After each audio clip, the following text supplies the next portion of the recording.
العزيز الرحيم لتنذر قوما ما أنذر آباؤهم فهم غافلون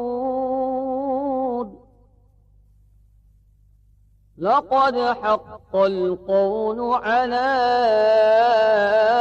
أكثرهم فهم لا يؤمنون إنا جعلنا في أعناقهم أغلالا فهي إلى الأذقان فهم مقمحون وجعلنا من بين أيديهم سدا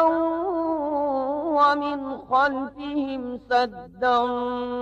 فأغشيناهم فهم لا يبصرون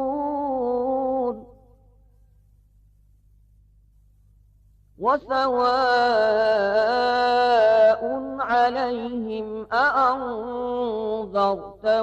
أم لم تنذرهم لا يؤمنون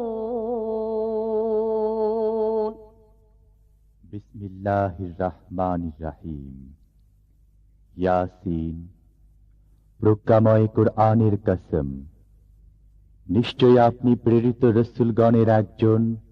সরল পথে প্রতিষ্ঠিত কুরআন পরাক্রমশালী পরম দয়ালু আল্লাহর তরফ থেকে অবতীর্ণ যাতে আপনি এমন এক জাতিকে সতর্ক করেন যাদের পূর্বপুরুষগণকেও সতর্ক করা হয়নি ফলে তারা গাফেল তাদের অধিকাংশের জন্য শাস্তির বিষয় অবধারিত হয়েছে সুতরাং তারা বিশ্বাস স্থাপন করবে না আমি তাদের গর্দানে চিবুক পর্যন্ত বেড়ি পড়িয়েছি ফলে তাদের মস্তক ঊর্ধ্বমুখী হয়ে গেছে আমি তাদের সামনে ও পিছনে প্রাচীর স্থাপন করেছি অতঃপর তাদেরকে আবৃত করে দিয়েছি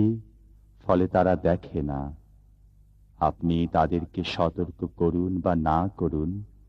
তাদের পক্ষে দুই সমান তারা বিশ্বাস স্থাপন করবে না إنما تنذر من اتبع الذكر وخشي الرحمن